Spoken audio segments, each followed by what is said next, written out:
ప్రార్థన చేసుకుని రాత్రి కాలపు కుటుంబ ప్రార్థన మనం ప్రారంభించుకుందాం.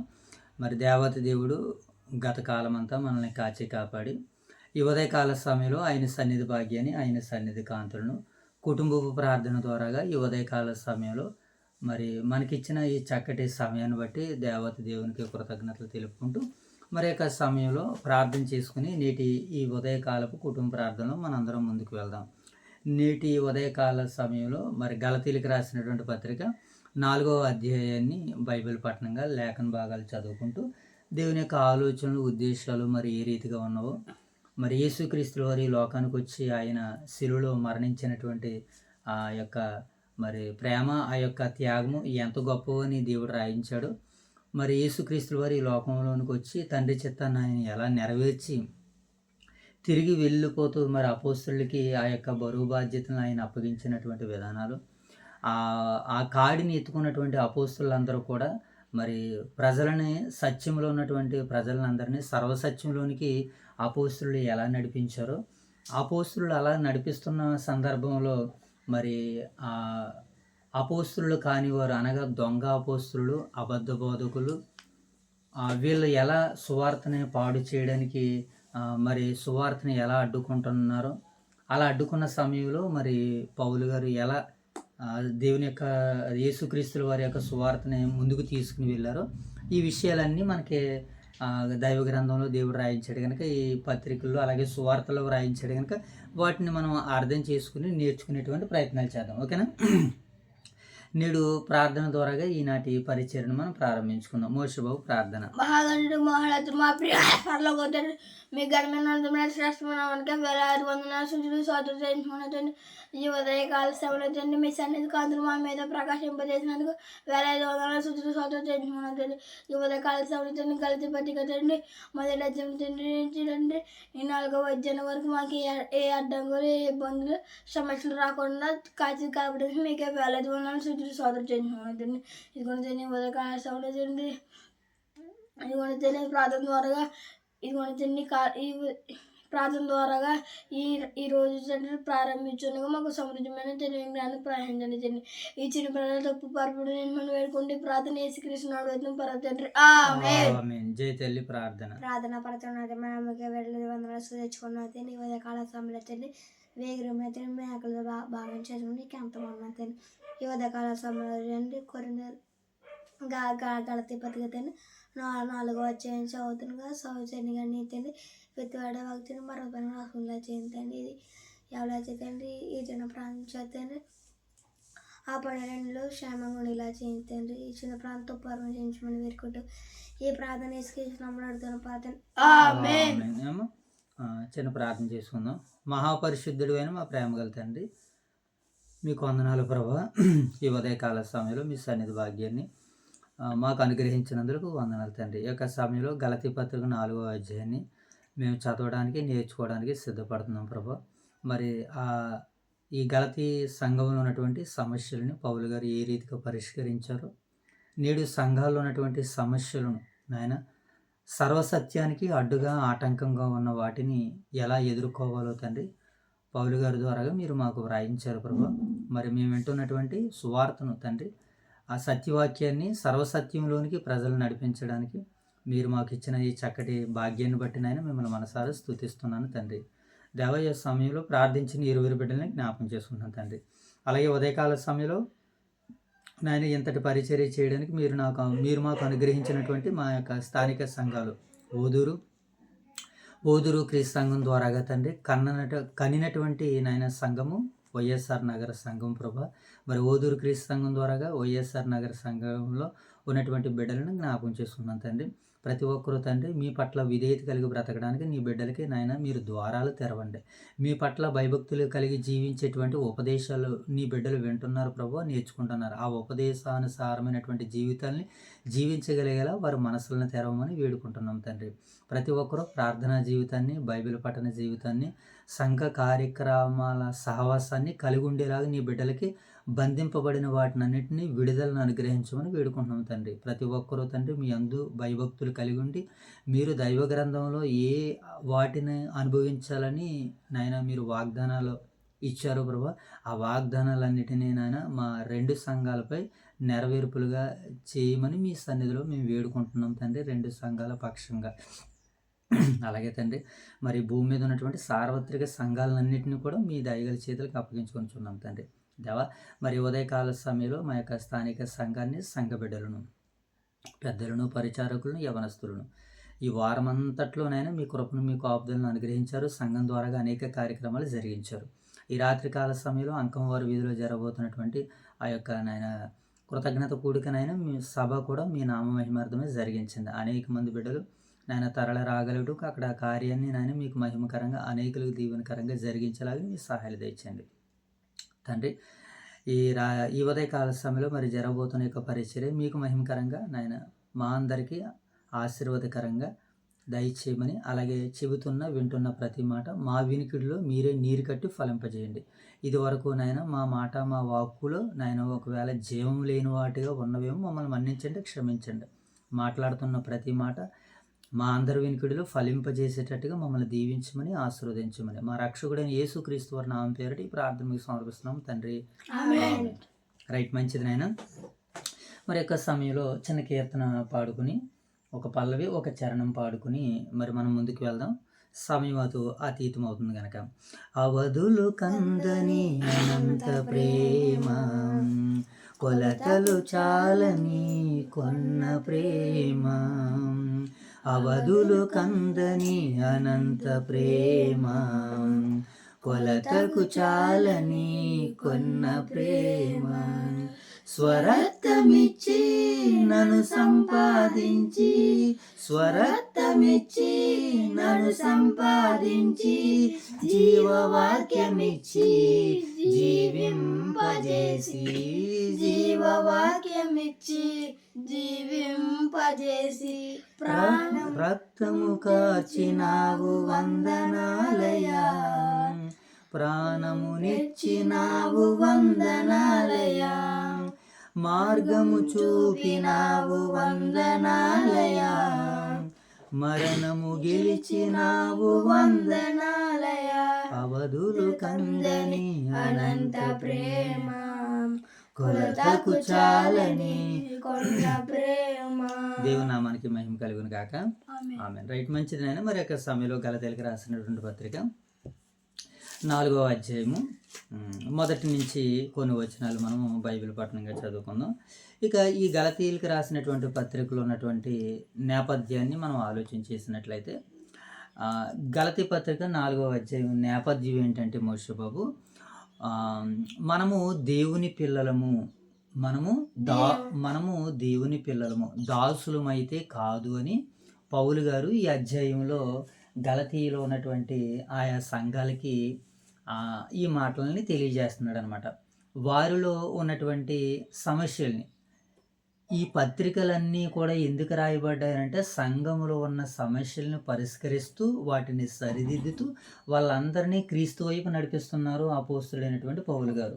వారిలో ఉన్నటువంటి లోపాలను, వారిలో ఉన్నటువంటి విభేదాలను, వారిలో ఉన్నటువంటి దేవునికి వ్యతిరేకమైన వాటిని అన్నిటినీ ఖండిస్తూ, గద్దిస్తూ, వారిని సరిచేస్తూ, వారిని క్రీస్తులోనికి నిలబెట్టే విధానాలే పత్రికలు మనకి మాట్లాడుతున్నాయి. ప్రాముఖ్యంగా సమస్యల్ని ఆయన ఏం చేస్తున్నాడంటే పరిష్కరిస్తున్నాడు. సో దీనిని మనసులో పెట్టుకుని మనము పత్రికలను చదివితే మరింత పట్టు, మరింత అవగాహన మనకు కలుగుతుంది. భవిష్యత్తులో నా అంతటి వారు అవ్వబోయేసరికి బైబిల్పై మీకు అంత అవగాహన కలుగుతుంది అనమాట.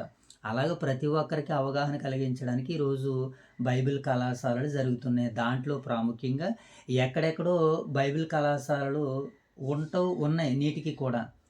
ఇప్పుడు అక్కడెక్కడికో వెళ్ళి బైబిల్ విద్యను అభ్యసించాలంటే చాలా కష్టతరము. పైపెచ్చు మరల ఏమవుతుందంటే 2-3 సంవత్సరాలు, 4-5 సంవత్సరాలు అక్కడ ఉండిపోవాలి. అలా కాకుండా దేవుడు మరి మనల్ని ప్రేమించి మన ఓదూరు క్రీస్తు సంఘంలోనే బైబిల్ ట్రైనింగ్ వారంలో 2 రోజుల్ని బైబిల్ తరగతుల్ని, బైబిల్ ట్రైనింగ్ని దైవ సేవకులు బిఎల్ రాజు గారు కొంతమంది సుమారు ఒక 30 మంది పిల్లలకి వాక్యాల్ని సిద్ధం చేస్తున్నారు. నూతనంగా తర్ఫీదు అవుతున్నారు యవనస్తులు. వారంలో 2 రోజుల పాటు దాన్ని అలా కేటాయించారు. అలాగే మన సంఘ కార్యక్రమాల్లో ఎక్కడ జరిగినా కూడా అది వారికి బైబిల్ టీచింగ్ క్లాసే. కనుక అలాంటి లెసన్స్, అలాంటి సందర్భాలను ఎత్తుకొని ఒక అవగాహనకి వారు రప్పిస్తున్నారు మనల్ని.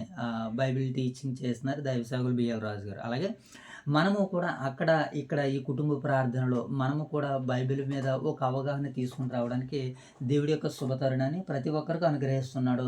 ప్రతి ఒక్కరు దాన్ని వినియోగించుకుంటే, సద్వినియోగం చేసుకుంటే ప్రతి ఒక్కరు కూడా ధన్యులు అవుతారని దైవ గ్రంథం మనకు సెలవిస్తుంది. సో ఇప్పుడు మనం గలతీ పత్రిక 4వ అధ్యాయం నేపథ్యాన్ని మనం చూద్దాం. ఇక్కడ ఈ గలతీ పత్రికలో ఉన్నటువంటి సమస్య మనం చదువుకున్నాం కదా. ఈ గలతీ పత్రికలో ఉన్నటువంటి సమస్య ఏంటంటే, కొంతమంది యూదేతరులు వచ్చి, అనగా యోధా మతంలో ఉన్నటువంటి పెద్దలు, యోధా మతంలో ఉన్నటువంటి నాయకులు వచ్చి మనం క్రీస్తునందు విశ్వాసం ఉంచితే సరిపోదు, ధర్మశాస్త్రాన్ని ఎందు కూడా మనము నమ్మిక ఉంచాలి, ధర్మశాస్త్రాన్ని కూడా పాటించాలనేటువంటి ఒక భారమైనటువంటి కాడిని ఈ గలతీ సంఘంలో ఉన్నటువంటి ఆ పరిసర ప్రాంతాల్లో ఉన్నటువంటి క్రీస్తు సంఘాల మీద వీళ్ళ రుద్దడం జరిగింది. అలా రుద్దినటువంటి ఆ తప్పుడు బోధని పౌలు గారు ఖండిస్తూ సరైనటువంటి బోధన వీరికి తెలియజేశారు. ధర్మశాస్త్రం నుంచి విడుదల ఇవ్వడానికే, మనల్ని నడిపించడానికే, క్రీస్తు దగ్గరికి నడిపించడానికి ధర్మశాస్త్రం బాల శిక్షకుడుగా ఉందని ఆ సమస్యని లేఖనాలతో ఆయన పరిష్కరించి, మనకు అపోస్తుల కార్యాలు చదివినప్పుడు పౌలు గారు ప్రతిదాన్ని ఖండించాడు, గద్దించాడు. వారికి ఏం చేశాడంటే తర్కించాడు ప్రతి ఒక్కరితో. తూరున్నానని పాఠశాల ఇంచుమించు 3 నెలల పాటు అక్కడ లేఖనాలనే పట్టుకుని, బైబిల్ని పట్టుకుని ఏం చేశాడనంటే ఆయన లేఖనాల్లో ఏమున్నాయి, ఏం రాయబడింది, ధర్మశాస్త్రం ఎవరి గురించి చెప్పబడింది, రండి మీరేంటి, మీ వాదన ఏంటని అనేకుల జ్ఞానవంతుల్ని వాదించి ఒప్పించి క్రీస్తులోనికి నడిపించినటువంటి సామర్థ్యం కలిగినటువంటి వారు. ఈరోజు అంతటి సామర్థ్యం కలిగినటువంటి సేవకులైతే లేరు. ఈరోజు సేవకుల సామర్థ్యం ఏంటనంటే, మనం అనకూడదు కానీ ఏంటనంటే, ఈరోజు ఉన్నటువంటి సేవకుల సామర్థ్యం మనం తక్కువగా చేయకూడదు కానీ, వారికి బైబిల్ పైన అంత అవగాహన లోపం జరుగుతుంది. కనుక ఆ అవగాహన లోపం రాకుండా ఉండాలంటే, అవగాహన పెంచుకున్న ప్రతి సేవకులు ఏం చేస్తారంటే సర్వసత్యం వైపు నడవడానికి అడుగులు వేస్తారు. అలా సర్వసత్యంలోనికి అడుగులు వేసే సందర్భంలో కొన్ని బలహీనతలు ఎదురవుతాయి, కొన్ని సమస్యలు ఎదురవుతాయి, కొన్ని కుటుంబపరమైనటువంటి కుటుంబపరమైనటువంటి ఆర్థిక ఇబ్బందులు ఎదురవుతాయి.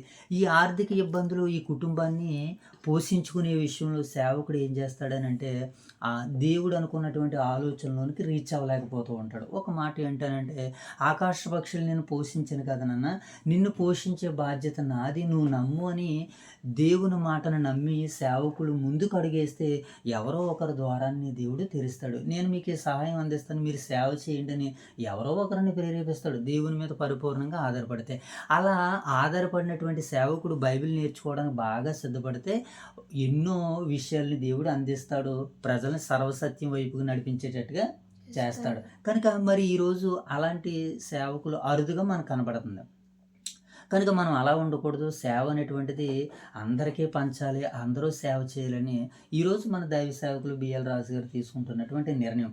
అదే కాకుండా వారి వాక్యం మీద చాలా వారికి పట్టుంది, వారికి చాలా అనుభవం ఉంది. ఎందుకంటే సండే స్కూల్ తరగతి నుంచి ఎవరికి సండే స్కూల్ బిడ్డలకి వాక్యాలను బోధిస్తున్న నాటి నుంచి ఈరోజు సంఘాల్లో వాక్యం బోధించేంత సామర్థ్యానికి ఆయన ఎదగగలిగారంటే వారికి బైబిల్పై ఉన్నటువంటి పట్టు, అవగాహన. అందుకని ఈరోజు అనేక మంది బిడ్డలకి తర్ఫీదు ఇవ్వడానికి వారు తన వంతుగా కృషి చేస్తున్నారు, పట్టుదలతో ముందుకు వెళ్తున్నారు. ఇన్ని మాటలు మనం ఎందుకు చెప్పుకోవాల్సి వచ్చిందంటే, బైబిల్ పైన మనకు ఒక అవగాహన వచ్చిందనుకోండి, సత్యములో ఉన్నవారిని సర్వసత్యంలోనికి నడిపించగలం. సత్యంలో ఉన్నవారు సత్యంలోనే ఉంటున్నారు, కానీ సర్వసత్యం వైపుకి రాలేకపోతున్నారు. ఇప్పుడు మన చుట్టూ ఉన్నటువంటి వారిని మనం ఎక్కడికి నడిపించాలంటే సర్వసత్యంలోనికి నడిపించడానికి ప్రయత్నాలు చేయాలి. ఇప్పుడు ఈ గలతీలో ఉన్నటువంటి సంఘాలను కూడా సర్వసత్యంలోనికి నడిపించడానికి పౌలు గారు ప్రయాసపడుతున్నారు. వారిలో వచ్చినటువంటి ఆ తప్పుడు బోధనలన్నింటినీ, వారిలో ఉన్నటువంటి సమస్యలన్నింటినీ పరిష్కరిస్తూ ముందుకు వెళ్తున్నారు. ఇప్పుడు ఈ గలతీ పత్రిక 4వ అధ్యాయంలో ఉన్నటువంటి సమస్య ఏంటంటే, మనము దేవుని పిల్లలమని చెప్పినాడు ఈ 4వ అధ్యాయంలో. మనము దాసులము కాదు. ఇక్కడ దాసి గురించి చెప్పబడింది, స్వతంత్రాల గురించి కూడా ఈ 4 అధ్యాయాలు చెప్పింది. కనుక ఈ 4 అధ్యాయ నేపథ్యం ఏంటంటే మనము దేవుని పిల్లలము, మనము దాసులము కాదు, మనము స్వతంత్రులము, మనము బానిసలము కాదు అని పౌలు గారు ఈ 4వ అధ్యాయం ద్వారాగా మాట్లాడుతున్నారు. ఇది 4వ అధ్యాయ నేపథ్యం. ఇక 4వ అధ్యాయ సారాంశాన్ని మనం చూసినప్పుడు ఈ 30 వచనాలు 31 ఈ 31 వచనాల్లో ఉన్నటువంటి సారాంశాన్ని ఇప్పుడు మనం తెలుసుకునేటువంటి ప్రయత్నాలు చేద్దాం. మొదటిగా 1 నుంచి 7 వచనాలు మనకి ఏమని సెలవిస్తున్నాయంటే, వారసుడు చిన్నవాడైనప్పుడు దాసుడితో సమానం అనమాట. వారసుడు చిన్నవాడైనప్పుడు ఎవరితో సమానము? దాసుడితో సమానం. ఎదిగినటువంటి తర్వాత దాసుడుగా ఉండడు. ఎలా ఉంటాడో? యజమానుడిగా ఉంటాడు. అదే చెప్పాలనుకుంటున్నాడు పౌలు గారు ఈ 4వ అధ్యాయం 1 నుంచి 7 వచనాల్లో. అంటే అదేవిధంగా ఇప్పుడు ధర్మశాస్త్రం కింద మనం అందరం దాసులుగా ఉన్నాం. ఇప్పుడు యేసుక్రీస్తు ప్రభుల వారు వచ్చిన తర్వాత మనం ఇప్పుడు ఎలా మారాం? కుమారులుగా మారాం. దీన్ని అర్థం చేసుకోవడానికే ఈ 1 నుంచి 7 వచనాల్లో రాయబడినటువంటి సందర్భాలు. ఇప్పుడు ఏంటి 1 నుంచి 7 వచనాల్లో ఉన్నటువంటి సందర్భాలు? వారసుడు చిన్నవాడుగా ఉన్నప్పుడు ఇంట్లో పనివారు ఉంటే ఇంట్లో పనివారు దాసులతో ఎలాగైతే ఉంటాడో కుమారుడు కూడా దాసుడు లాంటి వాడిగానే ఉంటాడు. ఎదిగినటువంటి తర్వాత ఏమవుతాడు? వారసుడు అవుతాడు. అప్పుడు ఆయనే యజమానుడు అవుతాడు. ఏమండి?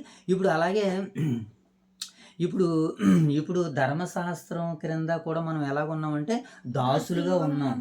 ఇప్పుడు ఈ దాసులుగా ఉన్నటువంటి మనల్ని క్రీస్తు ప్రభుల వారిలోనికి వచ్చిన తర్వాత మనల్ని ఎలా చేశాడు? దాసులను కాస్త కుమారులుగా చేశాడు. Very good.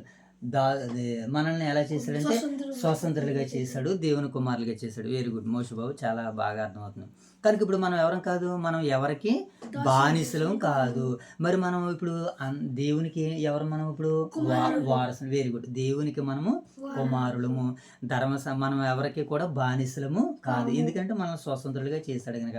మేము అబ్రహాం పిల్లలు అంటారు. అబ్రహాం పిల్లలు అయితే అబ్రహాం చేసిన కార్యాలు చేయాలి కదా. మీరు ఎందుకు చేయట్లేదని యేసుక్రీస్తు వారు ప్రశ్నిస్తారు. ఓకే, మనం ఇప్పుడు దాసులం అయితే కాదు, మనం ఎవరు మోషుబాబు?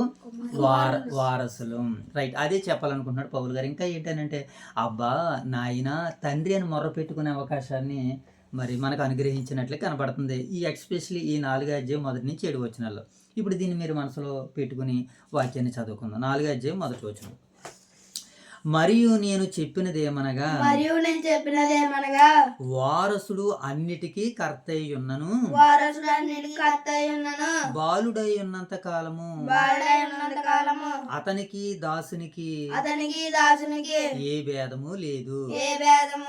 అంటే చూడండి, అంటే ఉదాహరణ అలంకార రూపంలో చెప్పబడుతుంది అనమాట. ఇది అలంకార రూపం కాదు, వీళ్ళకి అర్థమయ్యే రీతిలో చెబుతున్నాడు యేసుక్రీస్తుల వారు. దాసులు ఉన్నారు, యజమానుడు కుమారుడు ఉన్నాడు, వారసుడు అన్నీ కరెక్టే. కానీ చిన్నప్పుడు ఎలా ఉంటుంది? అందరితో ఆడుతూ పాడుతూ ఉంటుంటారు. అవును కదా? ఈ విషయాలు మీకు ఇంకా తెలియదు, కానీ పెద్దవారికి అయితే ఒక అవగాహనకు వస్తుందేమో. ఓకేనా? రైట్. ఇప్పుడు మనం కింద భాగాలను కూడా చదువుదాం. వారసుడు అన్నిటికీ కర్త అయినను దాసునికి యజమానుడికి తేడా ఉండదు. అప్పుడు ఎదిగిన తర్వాత ఏమవుతాడు?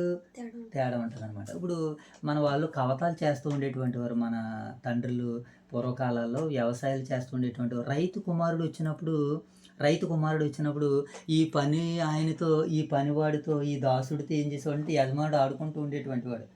ఎలా ఎలగండి అని అంటే వారితో సమాన హోదా కలుగుతుండేటువంటి వారు. ఈ కుమారుడు ఎదిగినటువంటి తర్వాత ఇతన్ని ఏలతో ఉంటూ ఉంటాడు. మనం అర్థం చేసుకోవడానికి ప్రయత్నం చేయగలిగితే ఇక్కడ కూడా అదే భావంతో పౌలు గారు మాట్లాడుతున్నాడు. 2వ వచనం. తండ్రి చేత నిర్ణయింపబడిన దినము వచ్చి వరకు అతడు సంరక్షకుల యొక్కయు గృహ నిర్వాహకుల యొక్కయు ఆధీనములో ఉండెను. ఇప్పుడు చిన్నపిల్లలు ఆధీనంలో ఉన్నప్పుడు పెద్దవారు పనివారు దాసులు ఆ ఇంట్లో పనిచేస్తున్నాడు, ఆ పిల్లల్ని ఏం చేస్తారో ఎలాగెలకని అతన్ని ఏలుతూ ఉంటూ ఉంటారు. ఎందుకంటే చిన్నవాడు కదా. వాస్తవానికి ఈ దాసులు పనివారు ఏలవలసిన పని లేదు, కాకపోతే వాళ్ళ డ్యూటీ అది. ఏంటి? ఆ పిల్లలకి ఏమీ జరగకుండా. ఉదాహరణకి ఇప్పుడు మన వాళ్ళు కోయట్ దేశంలో పనికి వెళ్తున్నారు కదా, అనేక మంది తల్లులు వెళ్తున్నారు, అనేక మంది సోదరి మండలాలు అక్కడ ఉన్నారు. వారు ఏం చేస్తారో తెలుసా? వారు చిన్నపిల్లల్ని వీళ్ళ పిల్లలే ఎత్తుకుని దిక్కుతూ ఉంటూ ఉంటారు. వాళ్ళు ఏం చేస్తారు? మారం చేస్తుంటే గద్దేస్తూ ఉంటుంటారు. వారిని ప్రేమతో వారికి భోజనం పెడుతూ ఉంటుంటారు. ఇప్పుడు వరకు అది బాలుడిగా ఉన్నంత కాలమే. ఇప్పుడు యజమానుడు అయినటువంటి తర్వాత వాళ్ళకి వీళ్ళు ఏం చెప్తారంటే సలం మామ, సలం బాబా అని వారిని గౌరవిస్తూ ఉంటూ ఉంటారు. ఎదిగినటువంటి తర్వాత. అలాగే ఇప్పుడు క్రైస్తవులుగా మనమందరము కూడా అన్ని జనులుగా ఉన్నటువంటి మనమందరమును కూడా క్రీస్తులోనికి నడిపించడానికి ధర్మశాస్త్రం కూడా ఎలా ఉందంటే బాలుడుగా ఉంది. యేసుక్రీస్తుల వారు వచ్చినటువంటి తర్వాత ఇప్పుడు మనల్ని అందరిని ఏం చేశాడు? స్వతంత్రులుగా చేశాడు. స్వతంత్రులుగా చేశాడు. దేవుని కుమారులుగా చేశాడు. అందుకని ఇంకా మనం ఎక్కడికి వెళ్ళిపోమని అంటే మనము దాసుడిగా ఉండము. అది ఈరోజు మన పాఠం టైటిల్ కూడా ఏంటో తెలుసా? నువ్వు దాసుడువా దేవుని కుమారుడువా? అది మనము దాసులమా దేవుని కుమారులమా? మనము దాసులమైతే కాదు. అది పౌలు గారు వారి సమస్యను పరిష్కరించుకుంటూ వస్తూ వారిని క్రీస్తులో చక్కగా నిలబెడుతున్నారు. ఇప్పుడు 3వ వచనం చదువుదాం. అటువలే మనము బాలురమై ఉన్నప్పుడు లోక సంబంధమైన మూలపాఠములకు లోబడి దాసులమై ఉంటిమి. అయితే కాలము పరిపూర్ణమైనప్పుడు దేవుడు తన కుమారుని పంపెను. ఆయన స్త్రీ యందు పుట్టి మనము దత్తపుత్రులము కావాలనని ధర్మశాస్త్రముకు లోబడి ఉన్న వారిని విమోచించుటకై ధర్మశాస్త్రమునకు లోబడిన వాడు ఆయను. అంటే ఇప్పుడు యేసుక్రీస్తుల వారు కూడా ధర్మశాస్త్రానికి లోబడ్డారా? ఆయన ఎక్స్పెషల్లీ ఆయన 100% లోబడ్డాడు. ఎందుకని? వాళ్ళని అందరినీ విడిపించాలని. చూడండి, అప్పుడప్పుడు కొన్ని చిత్రాల్లో మనకు చూపిస్తూ ఉంటుంటారు. కొంతమంది బానిసలుగా ఒక రాజు చేతిలో కానివ్వండి, ఒక అధికారి చేతిలో కానీ ఉన్నప్పుడు ఇతను ఏం చేస్తాడు? ఆ హీరో అక్కడ 50 మంది 100 మంది ఉంటే వాళ్ళ మధ్యలోకి మారువేషం వేసుకుని వెళ్ళిపోయి వాళ్ళ దగ్గరికి వెళ్ళిపోయి వాళ్ళందరినీ బయటికి విడిపించాడా? కేజీఎఫ్లో అది చూపించాడా? దాంట్లో ఈయన ఎలా చేస్తాడో వాళ్ళలో ఖైదీలాగా వెళ్ళిపోయి అక్కడ బంగారం ఏదో మొత్తం తేడానికి వెళ్తాడో వాళ్ళందరినీ లాస్ట్లో విడిపించినట్టేనా? ప్రజల్ని విడిపించలేదు అతను. విడిపించలేదా? సారీ, మనకి తెలియదు. మొత్తానికి అంటే కొంతమంది పూర్వకాలాల్లో అలాంటి చిత్రాలు తీసేటువంటి వారు. అంటే ఒక ఆయన వెళ్ళి వాళ్ళలోనికి వెళ్ళి వాళ్ళందరినీ బయటికి తీసుకొచ్చి వచ్చేవాడు అనమాట. అక్కడ ఇలాగే ప్రభు అయిన యేసుక్రీస్తుల వారు కూడా ధర్మశాస్త్రములో ఉన్నటువంటి వారిని అందరినీ బయటికి తీసుకురావడానికి ఈయన కూడా ఏం చేశాడు? ధర్మశాస్త్రానికి లోబడిన వాడు అయ్యాడు. లోబడ్డాడు ధర్మశాస్త్రానికి. వీళ్ళ గురించిగానే కాదు, తండ్రి ఆయనకు ఆజ్ఞాపించింది అంటే ఇప్పుడు ప్రజలు మోయలేకపోతున్నారు ఆ భారాన్ని. ఉదాహరణకి కురేనీయుడని సీమోను ఉన్నాడు. యేసుక్రీస్తుల వారిని సిలువ వేస్తున్నప్పుడు యేసుక్రీస్తుల వారి సిలువని ఎవరు మోసారు? కురేనీయుడని సీమోను మోసాడు. మోయగలిగాడా? 2 అడుగులు వేసాడు, బాబోయని పడిపోయాడు. ఆ భారాన్ని, అలాంటి భారాన్ని ప్రజల మీద మోపకుండా ఆయన సిలువని ఎత్తుకుని ఎలాగైతే మరణించారో ఆ రోజు అప్పుడు ఉన్నటువంటి ధర్మశాస్త్రం కింద ఉన్నటువంటి వాళ్ళందరినీ రక్షించడానికి, ధర్మశాస్త్రం చెరలో నుంచి వారిని విడిపించడానికి, విమోచించడానికి ఈయన కూడా ఏం చేశాడంటే ధర్మశాస్త్రానికి లోబడిన వాడు అయ్యారు. అది చెప్తున్నాడు అనమాట. ఓకేనా? ఇప్పుడు 6వ వచనం చదువు. మరియు మీరు కుమారులై ఉన్నందున నాయన తండ్రి అని మొర్రపెట్టు తన కుమారుని ఆత్మను దేవుడు మనకు అనుగ్రహించి మన హృదయంలోనికి పంపెను. కాబట్టి నీవిక దాసుడువు కావు, కుమారుడివే, దేవుని ద్వారా వారసుడువు. ఎంత చక్కగా చెప్పేశాడు చూడండి పౌలు గారు. మనము దాసులము కాదు, మనము వారసులము. మనము దేవుని పిల్లలము, మనము దేవుని కుమారులము, మనము దేవుని వారసులము, మనము బానిసలము కాదు. ఎందుకనంటే ధర్మశాస్త్రం నుంచి మనల్ని దేవుడు అనగా యేసుక్రీస్తుల వారు విడిపించారు, విమోచించారని తెలియజేస్తున్నారు. ఎలాగా? మనకి తన కుమారుని ఆత్మను దేవుడు మన హృదయంలోనికి పంపిను. కాబట్టి నీవిక దాసుడు కాదు, కుమారుడివి. కారణం ఏంటంటే ధర్మశాస్త్రం ఏంటి? ఆజ్ఞలు ఇచ్చింది. క్రీస్తు ఏం చేశాడు? ఇప్పుడు ఆత్మనిచ్చాడు. ఆజ్ఞల కంటే ఆత్మ గొప్పది. కనుక ఆత్మను పొందుకున్నటువంటి మనము దాసులము కాదు, దేవుని కుమారులమని మరి పౌలు గారు ఈ మొదటి నుంచి 7 వచనాల్లో ఆయన చెప్తున్నటువంటి సారాంశం. ఓకేనా? ఇప్పుడు 2వ సారాంశాన్ని మనం చూద్దాం. ఇప్పుడు 8 నుంచి 11 వచనాలు చదువుకుందాం. 2వ భాగంగా 8 నుంచి 11 వచనాల్లో మనకి ఏమని సెలవిస్తుందని అంటే, వారసులు తిరిగి బానిసత్వానికి వెళ్ళకూడదు. వారసులుగా దేవుడి చేసినటువంటి తర్వాత మరలా మనం ఎక్కడికి వెళ్ళకూడదు, బానిసలోనికి వెళ్ళకూడదు. ఉదాహరణకి మనం అప్పుల్లో ఉండిపోయాం, సమస్యల్లో ఉండిపోయాం, తినడానికి తిండి లేదు, ఆహారం లేదు. ఎవరో ఒకరు కనికరించి మన అప్పుల్లోంచి మనం బయటకు తీసుకుని వచ్చారు, మనల్ని స్వేచ్ఛాపరులుగా చేశారు. ఇప్పుడు మరలా మనం ఎక్కడికి వెళ్ళకూడదు, అప్పుల్లోకి వెళ్ళి కూరుకుపోయి దేవుని సేవ చేయకుండా ఆగిపోకూడదు. ఇప్పుడు దేవుని సేవ నువ్వు కొనసాగించాలంటే ఏం చేయాలి, అప్పుల్లో నుంచి నిన్ను విడిపించారు కదా, మరలా అదే అప్పులోకి వెళ్ళిపోకూడదు. అంటే కారణం ఏంటంటే మనల్ని స్వతంత్రులుగా చేశాడు ఆత్మను అనుగ్రహించి. మరలా పాపం అనేటువంటి ఆ ధ్యాసత్వంలోనికి, ఆ దాసులకి మనం వెళ్ళకూడదు, ఆ ధ్యాసత్వంలోనికి వెళ్ళకూడదు. మన స్వతంత్రాన్ని ఏం చేయకూడదు అంటే దుర్వినియోగం చేసుకోకూడదు, నిర్లక్ష్యం చేయకూడదు. ఇప్పుడు వాక్యం ద్వారాగా దైవ సేవకులు మనల్ని అందరినీ ప్రేమించి మన పాపం అనేటువంటి ధ్యాసత్వంలో నుంచి విడిపించి యజమానులుగా, దేవుని సేవకులుగా, దేవునికి కుమారులుగా మనల్ని చేశారు ఇప్పుడు సంఘం ద్వారాగా. ఇప్పుడు దాన్ని మనం ఏం చేయాలి, కాపాడుకోవాలి. అందుకనే వారసులు తిరిగి మరలా బానిసత్వంలోనికి, ఆ బానిసత్వపు కాడిలోనికి వెళ్ళకూడదని 8-11 వచనాలు మనకి సెలవిస్తున్నాయి. ఒకప్పుడు వీళ్ళు దేవుని ఎరగినటువంటి వారు, ఇప్పుడు కుమారులైనటువంటి తర్వాత, వారసులైనటువంటి తర్వాత దేవుని ఎరిగిన వారు కనుక ఇప్పుడు దేవుని ఎరిగిన వారు మళ్ళా బలహీనమైన వాటికి, నిష్ప్రయోజనమైన వాటి వైపుకు, అనగా ఆచారాల వైపుకు, పద్ధతుల వైపుకు, పారంపర్యాచారాల వైపుకు వెళ్ళకూడదని పౌలు గారు వీళ్ళకి బోధ చేస్తున్నాడు. ఎందుకనంటే వీళ్ళ వారసులు గనక అన్నింటిలోని వేలి పెట్టి అన్నింటికి అవిధేయులుగా ఉండకూడదు, కొన్నింటిని వదులుకుని విధేయులుగా మనం మారాలని వాక్యం సెలవుస్తుంది. ఇప్పుడు వీళ్ళందరూ ఏం చేస్తున్నారంటే రోజులు, దినాలు, మాసాలు, సంవత్సరాలు చూసి మునుపుటి వాటి వైపు తిరుగుతున్నారు వీళ్ళు. అలా మీరు తిరగొద్దు, అలా తిరిగితే మీరు ఇంకా దాసత్వంలోనే దాసులుగానే ఉన్నారు. అప్పుడు మీరు పొందుకున్న ఆత్మ ఏమైపోతుంది, చనిపోతుంది, నిరర్ధకం అయిపోతుంది. ఆత్మను మీరు దుఃఖ పెడుతున్నారని పౌలు గారు పెద్ద పెద్ద మాటలు చెబుతూ వారిని క్రీస్తులోనికి నిలబెట్టడానికి చాలా ప్రయత్నం చేస్తున్నాడు. మనుషులు సాంప్రదాయాలు ఏం చేస్తాయంటే బంధిస్తాయి, మనుషులను సాంప్రదాయాలు ఏం చేస్తానైనా బంధిస్తాయి. కానీ దేవుని కృప మనల్ని ఏం చేస్తారంటే పాప విముక్తి కలిగిస్తుంది అనమాట. ఏమో ఓకేనా. మనుషుల సాంప్రదాయాలు మనల్ని బంధిస్తే దేవుని కృప ఏం చేస్తుందంటే పాప విముక్తిలో నుంచి మనల్ని రక్షిస్తుందని పౌలు గారు ఈ 8-11 వచనాల్లో చెప్పాలనుకున్నటువంటి సారాంశం. ఓకేనా మోషే బాబు, చదువుకుందాం ఈసారి 8వ వచనం చదువుకుందాం. ఆ కాలమందు అయితే మీరు దేవుని ఎరగని వారే, నిజమునకు దేవుళ్ళు కాని వారికి దాసులై ఉంటిరి. ఆ కాలమంది అంటే ఇప్పుడేనంటే ధర్మశాస్త్ర కాలంలో దేవుని ఎరగనటువంటి వారు అని ఒక మాటలు అనుకోవాలి. ఇప్పుడు మనకి కూడా ధర్మశాస్త్ర కాలం ఏంటంటే దేవుణ్ణి ఎరగని కాలం అంతా కూడా అలాంటి కాలమే. దేవుణ్ణి ఎరగలేనటువంటి వారు ఏం చేస్తామంటే మనకి ఏ దేవుడు ఎవరైతే గొప్ప అనుకున్నామో వాళ్ళనే సేవించాం కదా, కనుక ఇప్పుడు వారిలో లేవు మనం. ఇప్పుడు మనం దేవుని నిజంగా తెలుసుకున్నాం కదా అని పౌలు గారు చెప్తున్నాడు అనమాట. ఇప్పుడు చెప్తున్నాడు 9వ వచనం, ఇప్పుడు మీరు దేవునిని ఎరిగిన వారు, మరీ విశేషముగా దేవుని చేత ఎరగబడిన వారై ఉన్నారు.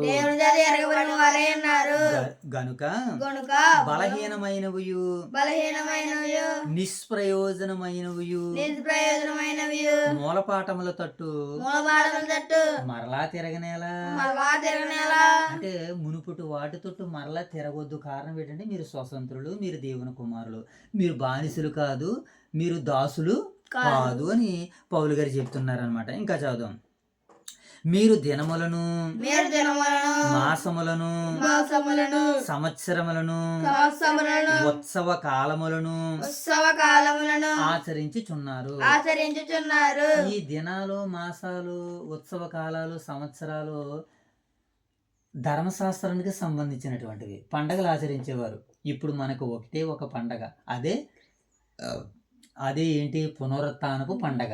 అదే చివరి పస్కా పండుగ, క్రీస్తు పండగ. అదే వారం మనము యేసుక్రీస్తుల వారిని జ్ఞాపకం చేసుకుంటాం కదా, అవే పండగను మనం ఆచరించాలి. మరణ సమాధి పునరుత్థానపు పండగ దినాన్ని వారం మనం ఆ పండగను ఆచరించాలి. కానీ మన వాళ్ళు ఏం చేస్తున్నారంటే గుడారాల పండుగను ఒకరు, స్వర్ణశాలల పండుగను ఒకరు, ఏమండి కోతకాల పండుగలను ఒకరు, ఏమండి ఇంకా పండగలు ఉన్నాయి, కొన్ని పండుగలు ఉన్నాయి మనకు బైబిల్ గ్రంథంలో. పస్కా పండుగ, ఏమండి కోతకాలపు పంట పండుగ, కొన్ని పండుగలు ఉన్నాయి, పెంతుకోస్తు పండగ, ఏమండి ఇలాంటి పండుగలన్నీ ఆచరిస్తే వీళ్ళందరూ ఎక్కడ ఉన్నట్టు, దాసులుగా ఉన్నట్టు, బానిసలుగా ఉన్నట్టు, ధర్మశాస్త్రం కింద ఉన్నట్టు. వాటి కింద నుంచే కదా పైకి లేవనెత్తడానికి మనం తీసుకుని వచ్చాడు. ఒకవేళ మీటింగ్స్ పెడుతున్నాం రైట్, పబ్లిక్ మీటింగ్స్ పెడితే దేవుని రక్షణ సువార్త మహాసభలు. కానీ పలానా వారు అది పెట్టారు కనుక మేము ఇది పెడితే బాగుండదని వారు పెట్టారని వీరు పెట్టారని కాదు. బైబిల్ ఏదైతే పెట్టమందో అది పెట్టాలి. అది ఎవరు పెట్టినా, మీరు పెట్టినా, నేను పెట్టినా. ఒకవేళ అందరిని ఆకర్షించేలా ఉండాలంటే వాక్యాన్ని బోధించాలి మనం. వాక్యాన్ని అందరికంటే గొప్పగా చెప్పడానికి మనం ప్రయత్నం చేయాలి. సరే, ఇక మనం లేఖనంలోనికి వెళ్ళిపోదాం. మీరు ఆచరించుచున్నారు. 11వ వచనం, మీ విషయమై నేను పడిన కష్టము వ్యర్థమైపోవునేమో అని మిమ్మల్ని గూర్చి భయపడుచున్నాను. ఈయన ఏం చేస్తున్నాడట? మిమ్మల్ని గూర్చి నేను భయపడుతున్నాను. మిమ్మల్ని గూర్చి నేను పడినటువంటి ప్రయాసం ఏమైపోతుంది అన్నాడు ఆయన? వ్యర్థమైపోవునేమో అని ఏం చేస్తున్నాడట? ఆయన బాధపడుతున్నాడట. ఏమండి, మీ విషయమై నేను పడిన కష్టము వ్యర్థమైపోను మిమ్మల్ని గురించి భయపడుతున్నాను. కానీ మీరు మూల పాఠాల తట్టు వెళ్ళి మీరు బానిసలుగా, దాసులుగా ఉండొద్దు. మీరు యజమానులు, దేవుని కుమారులు, క్రీస్తు ద్వారాగా దేవునికి వారసులు అని పౌలు గారు ఇక్కడ చెప్తున్నారనమాట. ఇది 2వ భాగం. ఇక 3వ భాగాన్ని మనం చూసినప్పుడు పౌలు గారి యొక్క ప్రేమ ఆవేదన మనకి ఇక్కడ కనబడుతుంది. ఎక్కడి నుంచి? 21 నుంచి ఇంకా ఫైనల్గా 31వ వచనం వరకు. ఓకేనా?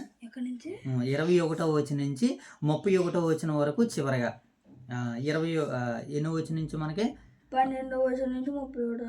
Very good. 12వ వచనం నుంచి 31వ వచనం వరకు మనకి చివరగా ఈ భాగాలు ఏమని సెలవిస్తున్నాయంటే పౌలు గారి యొక్క ప్రేమ కనబడుతుంది, పౌలు గారి యొక్క ఆవేదన కూడా మనకు కనబడుతుంది. ఇప్పుడు ఈ లేఖన భాగాల్లో పౌలు గారు ఏం చెప్పాలనుకుంటున్నాడంటే దాసురాలు ఒకరు కనబడుతున్నారు, యజమానురాలు ఒకరు కనబడుతున్నారు. ఇప్పుడు దాసురాలు అనగా ఎవరనంటే హాగరు, యజమానురాలు ఎవరు? Very good. అన్నానంటే ఎల్కన్నా గారి భార్య. ఇప్పుడు అబ్రహాము గారి భార్యని మనం తీసుకోవాలి. ఈవిడ యజమానురాలు అనమాట. ఓకేనా? అబ్రహాము గారికి 2 భార్యలు. తదుపరి కాలాల్లో ఇంకా కొంతమంది భార్యలు కలిశారు. దాని సందర్భాలను మన రాగడి దినాల్లో ఎత్తుకునే ప్రయత్నాలు చేద్దాం. ఇక్కడ ఈ సందర్భానికి వచ్చేసరికి అబ్రహాము గారికి భార్యతో పాటు తనకి దాసురాలైనటువంటి సారమ్మ గారికి సేవకురాలుగా, పనివారుగా ఎవరు ఉందనంటే ఎవరవిడ? హాగర్ గారు అనమాట. హాగర్ గారు, సారమ్మ గారు, హాగర్ గారు ఉంటే ఇప్పుడు ఏం జరిగిందని అంటే ఒకానొక సందర్భంలో అబ్రహాము గారికి సారమ్మ గారి ద్వారాగా సంతానం కలగలేదు. అప్పుడు సారమ్మ ఏం చెప్పిందంటే, నా పనికెత్తి ఉంది కదా, నా దాసురాలు ఉంది కదా, ఆవిడతో నువ్వు వెళితే నాకు పిల్లలు పుడతారు కనుక నువ్వు ఆమెతో ఉండనగానే ఆమె ద్వారాగా సంతానం కలిగింది. ఆమె ద్వారాగా సంతానం కలిగితే అది దాసురాలు సంతానం అని చెబుతున్నాడు ఇక్కడ అపోస్తుడైనటువంటి పౌలు గారు. ఇప్పుడు సారమ్మ గారికి కుమారుడు పుట్టారు. ఎవరైనా? ఇస్సాకు గారు. ఇప్పుడు ఇస్సాకు గారు ఎవరో? వాగ్దాన పుత్రుడైన. ఎందుకనంటే భార్య భర్తలు ఇరువురికి పుట్టారు కనుక. ఇప్పుడు ఒక మాటలో చెప్పుకోవాలంటే కాబట్టి 2వ భార్య అనుకోవచ్చు, లేదా ఉపపత్ని అని అనుకోవచ్చు. ఇంకొక మాటలో చెప్పాలంటే దాసురాలు అని అనుకోవచ్చు. ఇప్పుడు దాసురాలకు పుట్టినటువంటి పిల్లలు యజమానుడి పిల్లలతో సమానం అవుతారా? సమాన హోదా అయితే ఉండదు కనుక ఈ సందర్భాలన్నీ ఎత్తి పౌలు గారు ఏం మాట్లాడుతున్నారంటే హాగరు గురించి మాట్లాడుతున్నారు, అలాగే సారమ్మ గారి గురించి మాట్లాడుతున్నారు. ఇప్పుడు సారమ్మ గారు ఎవరు? స్వతంత్రురాలు ఆవిడ. హాగర్ ఎవరు? దాసురాలు, బానిసత్వపు రాలు ఆవిడ. ఇప్పుడు బానిసత్వం మనకి ఎలా చూపిస్తుంది? ఒకటి సీనాయి కొండ, 2వది ధర్మశాస్త్రము, 3వది బానిసత్వము.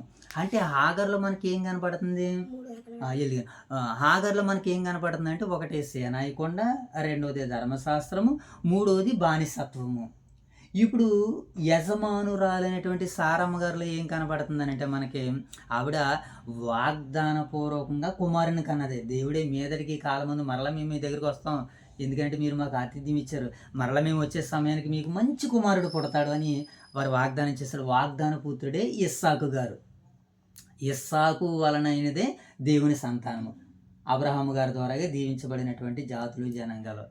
ఓకేనా? దాసురాలు ఎవరో ఒకరు, స్వతంత్రురాలు ఒకరు. ఇప్పుడు స్వతంత్రురాలు ఎవరు? హాగర్ గారు వాగ్దానము, స్వేచ్ఛ, దేవుని కృప. మరి ఈవిడికి ఏంటి? ఎవరు? మన హాగర్ గారికి ఏంటి? సీనాయి కొండ, ధర్మశాస్త్రము, ఇంకొక మరొకటి ఏంటి? బానిసత్వము. ఇప్పుడు ఇవన్నీ దేనికి సూచనగా ఉన్నాయనంటే ఆ ధర్మశాస్త్రానికి సూచనగా ఏమో హాగర్ కనుక కనబడుతున్నారు. ఏమండి యజమానురాలుగా దేవుని కుమార్తెగా ఇప్పుడు సారమ్మ గారు కనబడుతున్నారు. ఈ సందర్భాలను అలా మనం అర్థం చేసుకోవడానికి ప్రయత్నాలు చేయాలన్నమాట. ఓకేనా? ధర్మశాస్త్రానికి సూచనగా ఏమో దాసురాలుగా బానిసరాలుగా హాగర్ గారు ఉంటే, యజమానురాలుగా స్వతంత్రురాలుగా దేవుని కుమార్తెగా సారమ్మ గారు ఉన్నారు. ఓకేనా? ఇది టూకీగా మనం వినబోతున్నటువంటి సారాంశం. ఇది 12వ వచనం నుంచి 31వ వచనం వరకు. మనము సారా సంతానము అనగా స్వేచ్ఛలో ఉన్నటువంటి వారు. మనం ఎవరి సంతానం చేతిల్లి? సారా సంతానం. మరి ఆగర్ సంతానము ఇస్మాయిలీల వాళ్ళు దాసుల సంతానము. వాళ్ళు ఎవరనంటే బానిసలు. అయినా సరే దేవుడు ఏం చేస్తున్నాడు? వారిని కూడా ఒక జాతిగా చేస్తాను, వారిని కూడా దేవుడు దీవిస్తానన్నా ఆశీర్వదిస్తానన్నా వారు మాత్రం దాసులే, యజమానులతో అయితే బేటీ సమానులు కారు అని వాక్యముఖంగా మనకి సెలవిస్తుంది. మనం పుట్టుకతో తక్కువ వాళ్ళం కాదు, మన పుట్టుకతోనే ఎవరమ్మా స్వతంత్రాలు. ఇప్పుడు నేను స్వతంత్రుడిని, నాకు పుట్టిన బిడ్డలు మీరు కూడా ఎవరు స్వతంత్రులే, బానిసలైతే కాదు. ఒకవేళ జీవనోపాధి నిమిత్తం ఎవరి దగ్గరైనా బానిసలుగా ఉంటే ఉండొచ్చేమో, కానీ క్రీస్తులో మాత్రం ఎవరు స్వతంత్రమే. నా యజమానుడు దేవుని నమ్ముకుంటే నేను దేవుని నమ్ముకుంటే నా యజమానుడు నేను కూడా దేవుని సన్నిధిలోనే ఉంటాం. ఇద్దరం సమానమే దేవునికి.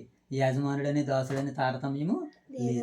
సో మనం ఇలా వాక్యాన్ని అర్థం చేసి మనం పుట్టుకతోనే తక్కువ వాళ్ళము కాదు, దేవుని వాగ్దానం ద్వారాగా ఉన్నత స్థానంలో ఉన్నవారు. దేవుని వాగ్దానం ద్వారాగా ఉన్నత స్థానంలో మనందరం ఉన్నవారము. అలాగే క్రీస్తులో నిజమైన స్వేచ్ఛ ఉందని పౌలు గారు వీళ్ళకి ఒక చక్కనటువంటి బోధన చేస్తున్నారు. ఓకేనా?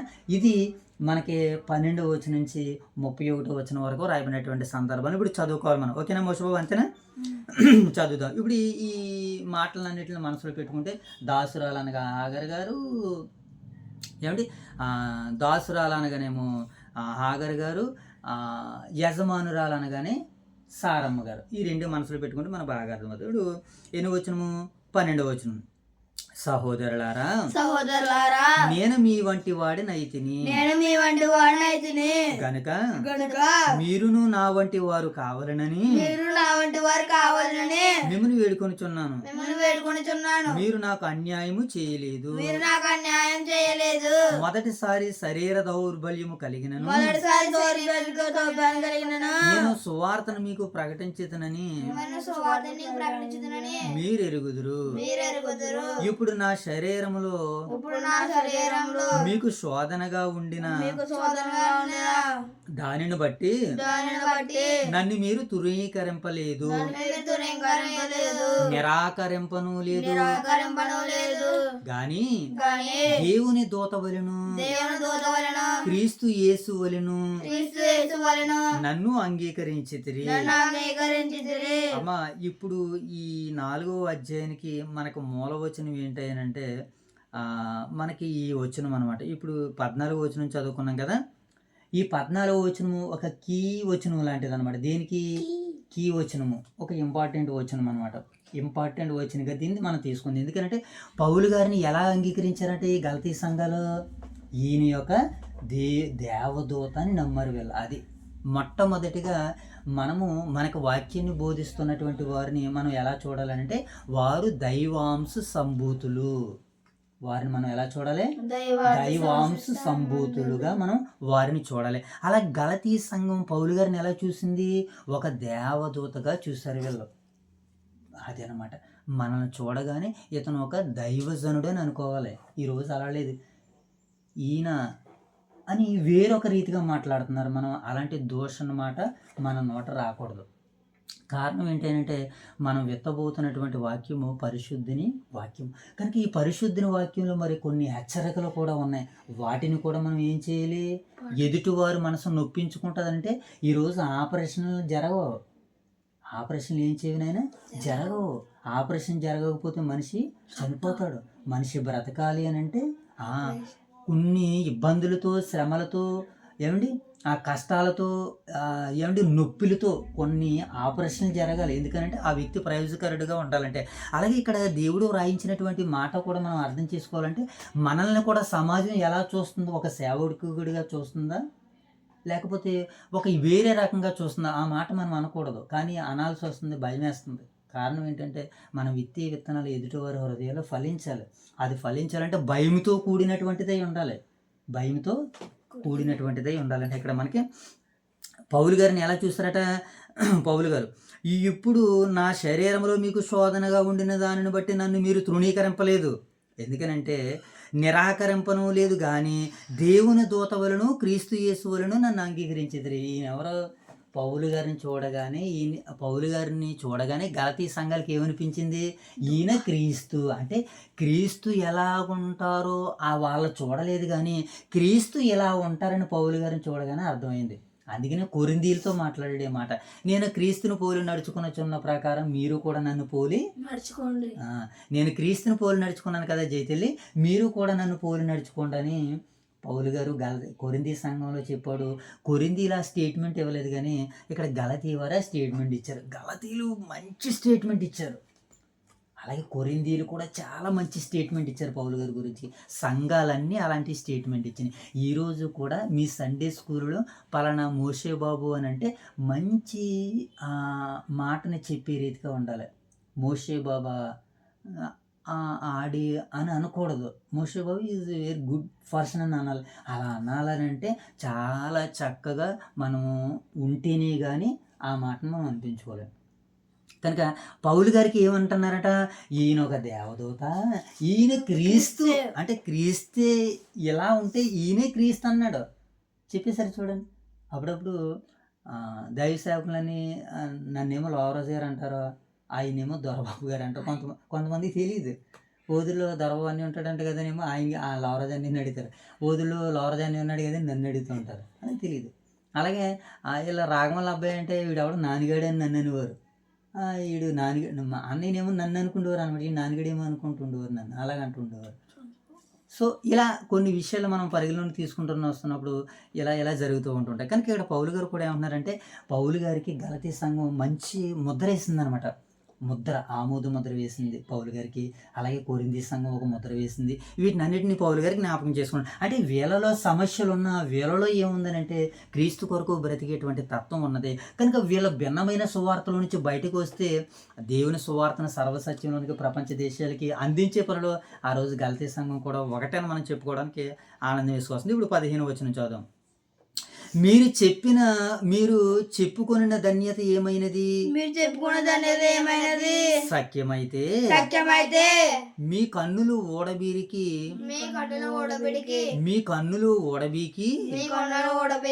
నాకు ఇచ్చివేసి ఉందిరని మీ పక్షముగా సాక్ష్యము పలుకుచున్నాను. అంటే ఈ గలతీ సంఘస్థులు ఏం చేయాలనుకున్నారట? పౌలు గారు అడగాలే గాని వారి కన్నులు పీకేసి ఇచ్చేస్తారంట. అంత విశ్వాసం ఉందంట పౌలు గారి మీద. నా చిన్నతనంలో ఒక సినిమా వచ్చింది. ఆ చిత్రాల్లో ఏంటంటే ఒక ఆయన గుండె అడుగుతాడు. ఏమడుగుతాడు? గుండె అడుగుతాడు. ఆ గుండె తీసి ఆయనకి ఇచ్చేస్తాడు. తన శరీరంలో ఉన్నటువంటి ఒక అవయవాన్ని తీసేసి ఇచ్చేస్తారు. గుండె తీసి ఇచ్చేస్తాడు. అప్పుడు మా తాతయ్య గారు తీసుకెళ్ళాడు ఆ సినిమాకి వ్యాలింగి. మా చిన్న తాతయ్య తీసుకెళ్ళాడు. మా తాతయ్య తీసుకెళ్ళారు ఒకరే కనుక. అక్కడ ఏం కనపడిందని అంటే ఒక ఆయన గుండె అడిగితే గుండె తీసేసేస్తాడు. ఇక్కడ కూడా గలతీ సంఘం పౌలు గారికి ఏమి చేయాలనుకుంటుంది? కన్ను ఇచ్చేయాలనుకుంటుంది. ఆ మాటను చదివి చూడండి. సత్యమైతే మీ కన్నులు ఓడబిరికి నాకు ఇచ్చివేసి ఉందిరని మీ పక్షంగా నేను పలుకుచున్నానంటే పౌలు గారికి గలతీ సంఘం మీద ఎంత ప్రేమ ఉందనంటే నేను అడగాలే కానీ కన్నులే ఇచ్చేస్తారట. అంటే అంతగా దేవుని వీళ్ళు ప్రేమిస్తున్నారు, అంతగా దేవునికి విధేయులు అన్నారు. అంతగా దేవుని ప్రేమించేవారు, అంతగా దేవునికి విధేయులు ఉన్నటువంటి వారు ఒక తప్పుడు బోధ వీళ్ళని ఏం చేసిందంటే కలవరం రేపింది, కొంత ఇబ్బందులకు గురయ్యారు. ఇప్పుడు వాళ్ళ ఇబ్బందుల్ని వారి సమస్యల్ని నిలబెట్టి క్రీస్తు ఎంత గొప్పవాడు చెబితే వీళ్ళు ఏమన్నారంటే క్రీస్తు ప్రభుల వారి మీరు అన్నట్టుగా మాట్లాడారు. మరొక మాట ఏమన్నారు? సత్యమైతే మీ కన్నులు నాకు ఇచ్చేస్తారన్నాడు. ఎంత గొప్పగా పౌలు మరి గలతీ సంఘాన్ని ప్రేమిస్తున్నట్టుగా గలతీ వారు పౌలును గారిని ప్రేమిస్తున్నట్లుగా మనకు కనబడుతుంది. ఇప్పుడు ఇదే నానుడు మన సంఘాల్లోనూ కూడా కనబడాలి. మనము సేవకులు మనం అడగాలి కానీ ఏం చేయాలి?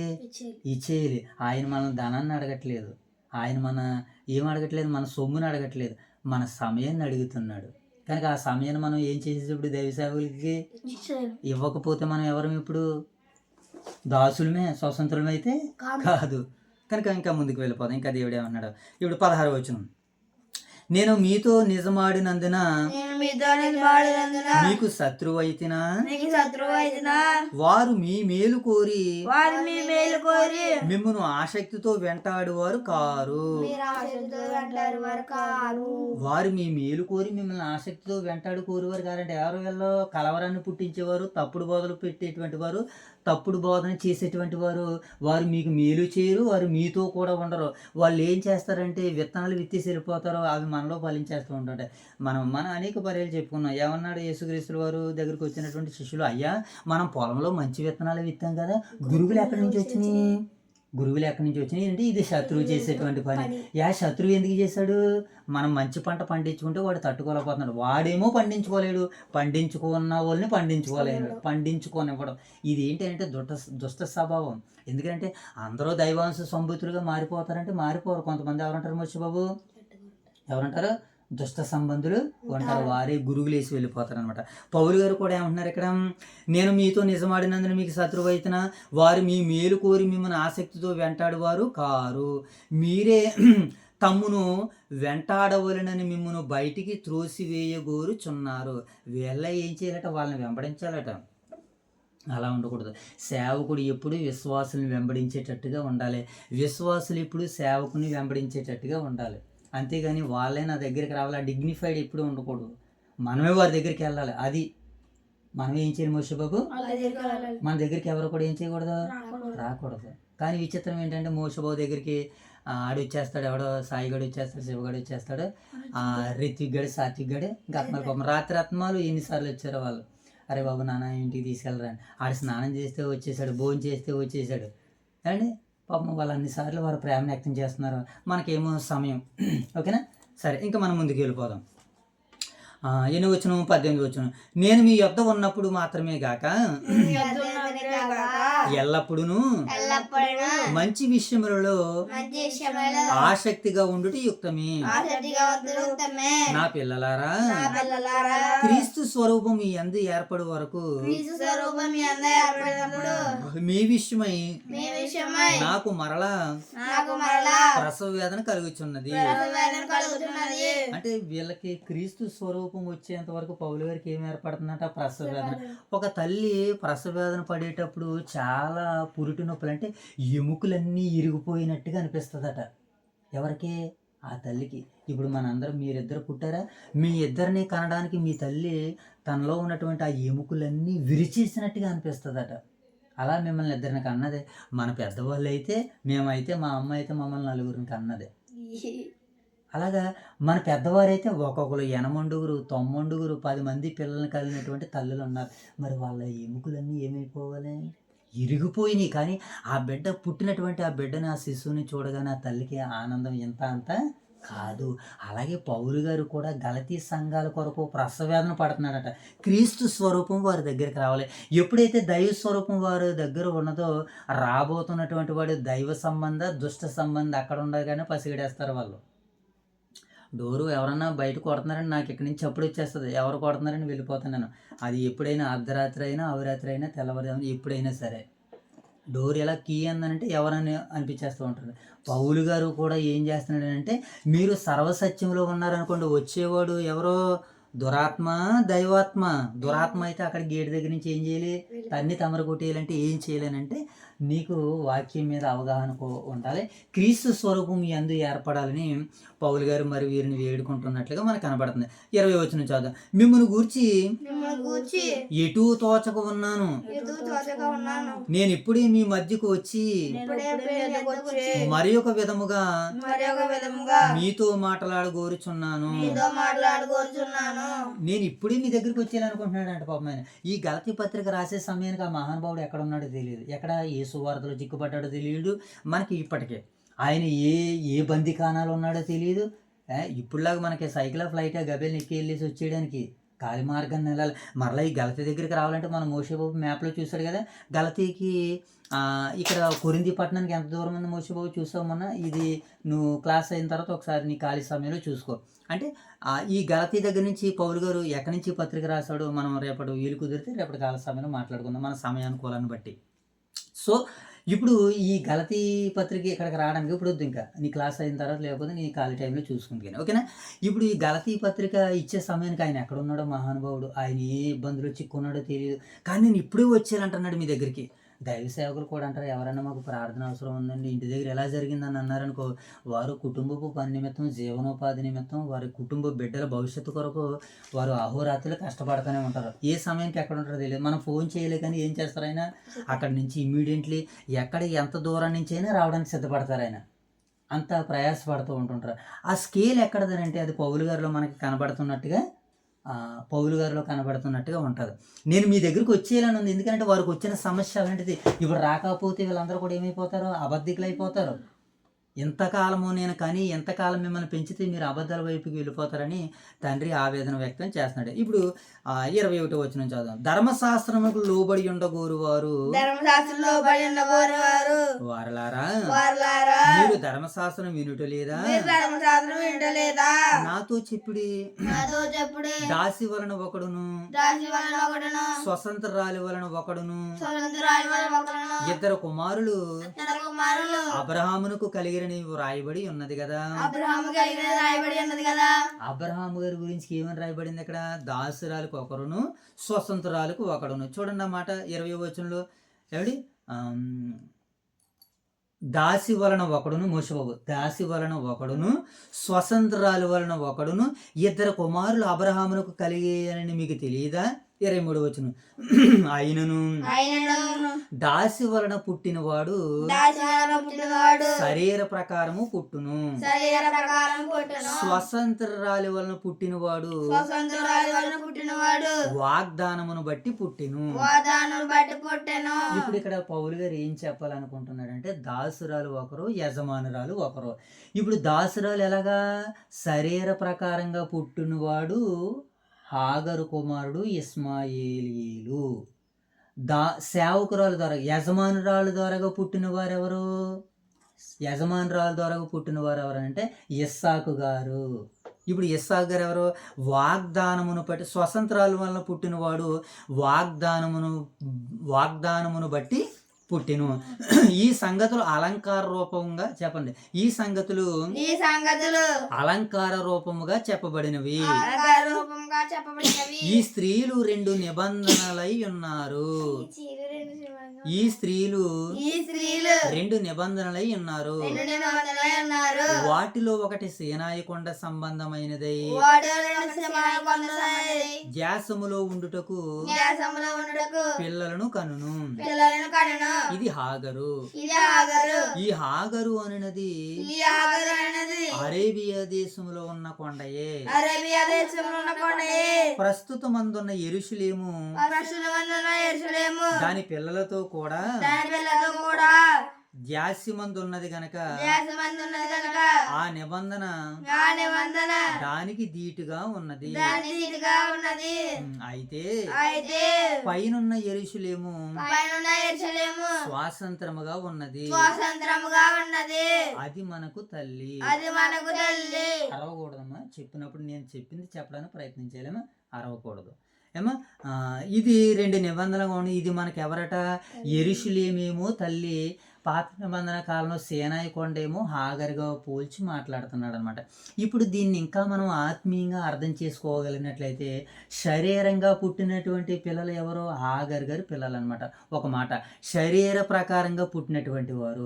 ఇప్పుడు తప్పుడు బోధకులు వస్తున్నారు కదా ఏమండి, కొన్ని సమస్యలు సృష్టించేవారు తప్పుడు బోధకులు, అబద్ధ బోధకులు ఎవరంటే వీళ్ళు శరీర సంబంధులు.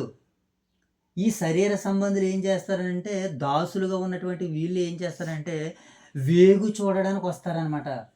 క్రీస్తు సంఘంలో ఏమన్నవి, క్రీస్తు సంఘం ఎలాంటిదని వేగు చూడడానికి వచ్చి ఆ సంఘాన్ని, సంఘ సిద్ధాంతాలను బయటపెట్టి ఎగదాలి చేసి వీళ్ళు బయట ఉండి నవ్వుతారనమాట. అపహాసుకులు ఏం చేస్తారు, నవ్వుతూ ఉంటూ ఉంటారు.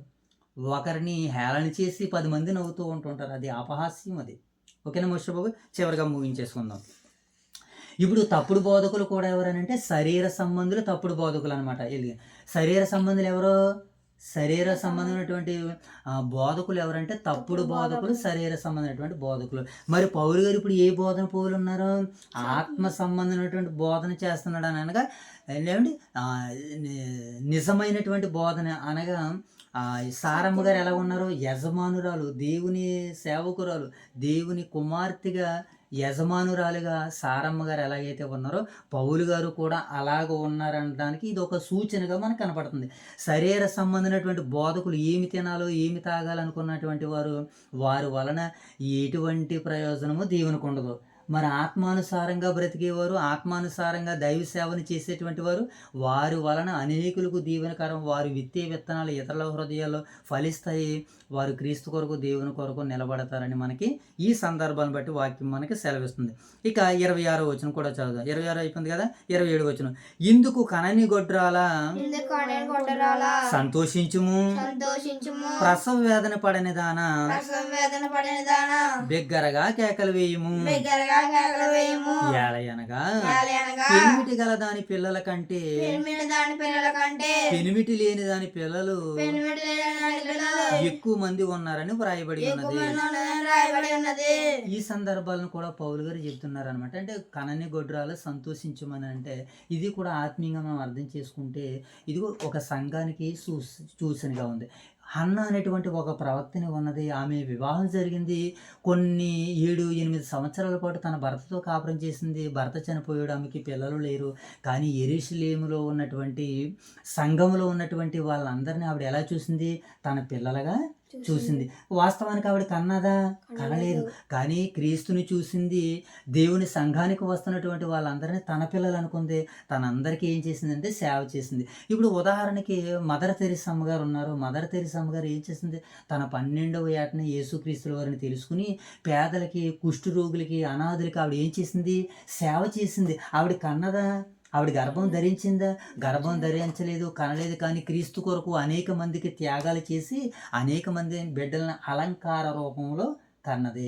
ఈరోజు కూడా దేవునికి మనం అలాంటి బిడ్డలను కనాలి. అలాంటి బిడ్డలను కనాలంటే మనం దాసులుగా ఉండకూడదు, బానిసలుగా ఉండకూడదు. మనం ఎలా ఉండాలంటే స్వతంత్రులుగా ఉండాలి. పౌలు గారికి వివాహం కాలేదు. పౌలు గారు కూడా పిల్లలు ఉన్నారా లేదో మనకి కూడా తెలియదు. కానీ ఆత్మీయంగా ఎంతమంది పిల్లలను కన్నాడో? నా నిజమైన కుమారుడు అన్నాడు. తిమోతి గారిని, తీతు గారిని, ఫిలిమోన్ గారిని, ఇలా అనేక మంది పిల్లలను కన్నాడు ఆయన. తన జత పని వారిని ఎంతోమంది కన్నాడు ఆయన. ఇలాగా గలతీ సంఘాన్ని ఎన్నో సంఘాలను కట్టాడు ఆయన, కనుక్కున్నాడు ఆయన. కనని గొడ్రాల సంతోషించు, పిల్లలను కన్నదాన, ప్రసవేదన పడనదాన నువ్వు ఆనందపడని. ఆత్మీయంగా అనేక కోణాలుగా ఈ వాక్యాన్ని మనం అర్థం చేసుకోవచ్చు. ఇంకా దీని మీద ఎంతో పొట్టు ఉంటుంది. అనుభవజ్ఞుల దగ్గరికి మనం వెళ్ళగలిగినట్లయితే. ఇక 20-25 వచనం చూద్దాం. సహోదరులారా మనము ఇస్సాకు వలె వాగ్దానమును బట్టి పుట్టిన కుమారులమై ఉన్నాము. అప్పుడు శరీరమును బట్టి పుట్టినవాడు ఆత్మను బట్టి పుట్టిన వారిని ఎలాగూ హింస పెట్టును, ఇప్పుడును అలాగే జరుగుచున్నది. అప్పుడు ఏం చేశాడు? హాగరు కుమారుడు ఇస్మాయిలు ఏం చేశాడనంటే ఇస్సాకు గారితో పరిహాసం ఆడతాడనమాట. అప్పుడు సారమ్మ గారికి చాలా కోపం వచ్చేస్తుంది. ఇదేంటి నా బిడ్డతో పరిహాసం అని, నా బిడ్డ మీద ఎలా చెయ్యెత్తుతాడని చాలా కోపం తీసుకొచ్చేస్తుంది. ఎవరికి మోషబాబు? సారమ్మ గారికి. అలా కోపం రాగానే అసలు ఈ దాసుని ఇక్కడి నుంచి వెళ్ళగొట్టి నా దగ్గర ఉండడానికి వీల్లేదంటది. నా దగ్గర ఏం చేయదు, ఉండడానికి వీలు లేదని అంటది, వెళ్ళగొడేస్తుంది. అలాగే ఈరోజు కూడా సత్య సంబంధులతో ఏం చేస్తున్నారు? ఈరోజు కూడా అసత్యవాదులు పరిహాసం ఆడుతున్నారు. అలా పరిహాసం ఆడేటువంటి వారిని వాక్యం ద్వారాగా చెండాలు మనం అనకూడదు. ఆ మాటలు, కొన్ని మాటలు కంట్రోల్లో పెట్టుకోవాలి మనం. ఓకేనా? నువ్వు అలా గ్రీజులో నిలబడాలి కానీ, సర్వసత్యంలో నువ్వు నిలబడాలా బోధ చేయలే కానీ అసత్యవాదులందరూ కూడా పరిగెత్తుకుని వెళ్ళిపోతారనమాట. ఆ రోజు ఇస్సాకు గారిని ఇస్మాయిల్ ఎలాగైతే పరిహాసం ఆడితే యజమానురాలు ఎలాగైతే చూసి తట్టుకోలేకపోయిందో, ఈరోజు క్రీస్తు కొరకు నువ్వు సర్వసత్యంలో నిలబడినప్పుడు అసత్యవాదులు నిన్ను హేళన చేసిన, నిన్ను ఇబ్బంది పరిచిన, గాయపాలు చేసిన, ఏం చేసినా సరే పరలోకమున్నటువంటి దేవుడు కన్నెర్ర చేస్తే వాడు అలాగే ఉంటాడు. వాడు వెనకాల ఉన్న వాడు కట్టుకున్నటువంటి కోటలన్నీ కూలిపోతాయి అనమాట. వాడు అలాగే ఉంటాడు. వాడి వెనకాల కట్టిన కోటలన్నీ కూలిపోతాయి. అప్పుడు తెలుస్తుంది అనమాట వాడికి ఏమని, నేను సర్వసత్యానికి ఎదురెళ్తున్నానని.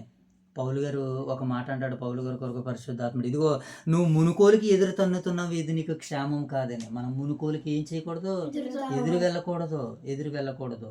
కనుక ఈ సందర్భాలను బట్టి మనకి ఏం అర్థం అవుతుందని అంటే, ఏమంటే శరీరమును బట్టి పుట్టినవాడు ఆత్మను బట్టి పుట్టిన వాడిని ఎలాగో హింస పెట్టునో ఇప్పుడును అలాగే జరుగుతున్నది. 30వ వచనం, ఇందును గూర్చి లేఖనం ఏమి చెప్పుచున్నది, దాసిని దాని కుమారుణ్ణి గెట్ అవుట్ అంటే గంటి వేయండి, గెట్ అవుట్ అంటున్నాడు అనమాట దేవుడు.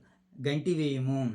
దాసి కుమారుడు స్వతంత్రాలి కుమారునితో పోవుటకు వారసుడై ఉండడు. దాసుడు వేరు స్వతంత్రుడు వేరు అని చెబుతున్నాడు. కానీ ఇప్పుడు మనల్ని ఎలా ఉండమంటున్నారు, మనము దాసులమే, ఇప్పుడు స్వతంత్రులుగా ఉండమంటున్నాడు. అనగా మన పాప ఇచ్చుల నుంచి, పాప స్వభావంలో నుంచి, పురాతన పద్ధతుల్లో నుంచి, పురాతన దాంట్లో అన్నిటి నుంచి మనం ఇప్పుడు ఏం చేసేయాలి, బయటకు వచ్చేసేయాలి అంటున్నాడు. చివరి వచనం చదువుకుందాం. కాగా సహోదరులారా మనము స్వతంత్రాలి కుమారులమే గాని దాసి కుమారులము కాము. దేవుడి యొక్క పరిశుద్ధ వాక్యాన్ని నేడు మన వెనుకడిలో 30 దంతలుగాను 60 దంతలుగాను 100 దంతలుగాను ఫలింపజేయను గాక. ఆమేన్. ఈ అధ్యాయంలో మనం నేర్చుకున్నటువంటి సందర్భాలు ఏంటి? మొదటి 7 వచనాలు ఏమి సెలవిస్తున్నాయి? మనము దేవుని పిల్లలము, మనము దాసులము కాదు, మన స్వతంత్రులను కావు. మనల్ని దేవుడే మనకు ఆత్మను అనుగ్రహించి మనల్ని ఎలా చేశాడు, స్వతంత్రులుగా చేశాడు. కనుక మనము ఎవరికి బానిసలం కాదు, దేవునికి దాసులమని మొదటి 7 వచనాలు మనకి సెలవిస్తున్నాయి. ఇక రెండవ మాట ఏంటి? 8 నుంచి 11 వచనాలు, ఒకప్పుడు మీరు దేవుణ్ణి ఎరగని వారిగా ఉన్నారు, ఇప్పుడు మీరు దేవుణ్ణి తెలుసుకున్నటువంటి వారిగా ఉన్నారు. కనుక ధర్మశాస్త్రం మనల్ని ఏం చేస్తుందంటే సాంప్రదాయాల్లో మనల్ని బంధిస్తుందని, దేవుని కృప దాని నుంచి విడుదల చేస్తుందని రెండో భాగంలో మనం తెలుసుకున్నాం. మనుషుల సాంప్రదాయాలు మనల్ని బంధిస్తాయి, క్రీస్తు కృప, దేవుని కృప మనల్ని పాప విముక్తుల్లో నుంచి కాపాడుతుందని రెండో భాగంలో నేర్చుకున్నాం. ఇక మూడో భాగంలో పౌలు గారి యొక్క ఆవేదన, పౌలు గారి యొక్క ప్రేమ, 2 స్త్రీలతో 2 నిబంధనలతో చేసి మాట్లాడాడు. మనము ఎవరమనంటే స్వతంత్రాల కుమారులమే కానీ దాసి కుమారులము కాము అని. అలాగే దీంట్లో మనం ఆత్మీయ కోణం మనకి ఏం అర్థమైందంటే, తప్పుడు బోధకులందరూ కూడా దాసిరాలి సంతానంగా ఉన్నారో, ఏమండి వాస్తవమైనటువంటి బోధకులు, నిజమైన సేవకులు దేనికి సూచనగా ఉన్నారని అంటే సత్యానికి సూచనగా ఉన్నారు. ఏమండి సారమ్మ గారికి సూచనగా, అంటే యజమానురాలు కుమారులకి సూచనగా ఉన్నారు. ఇది గలతీ పత్రిక 4వ అధ్యాయ నేపథ్య సారాంశము. ఇక టూకీగా ముగింపులోనికి వచ్చేద్దాం. మనము దాసులము కాదు, దేవుని వారసులము. అలాగే కృప ద్వారాగా మనకి రక్షణ, ఏమండి ఆచారాల ద్వారా కాదు, మనకి కృప ద్వారాగే రక్షణ, ఆచారాల ద్వారా అయితే కాదు.